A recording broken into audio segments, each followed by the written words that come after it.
What if, instead of spending our lives doing, performing, we spent more time exploring?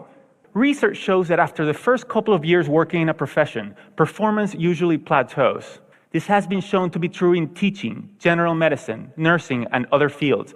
And it happens because once we think we've become good enough, adequate, then we stop spending time in the learning zone. We focus all our time on just doing our job, performing, which turns out not to be a great way to improve.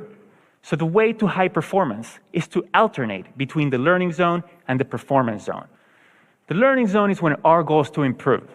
We do activities designed for improvement, concentrating on what we haven't mastered yet, which means we have to expect to make mistakes, knowing that we will learn from them.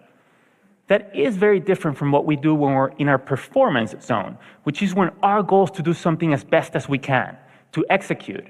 Then we concentrate on what we have already mastered, and we try to minimize mistakes. It's a spiral to ever-increasing capabilities, but we need to know when we seek to learn and when we seek to perform. And while we want to spend time doing both, the more time we spend in the learning zone, the more we'll improve. So how can we spend more time in the learning zone? First, we must believe and understand that we can improve, what we call a growth mindset. Second, we must want to improve at that particular skill. There has to be a purpose we care about, because it takes time and effort. Third, we must have an idea about how to improve, what we can do to improve.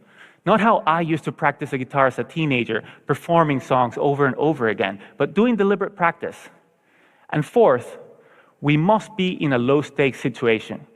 Because if mistakes are to be expected, then the consequence of making them must not be catastrophic or even very significant.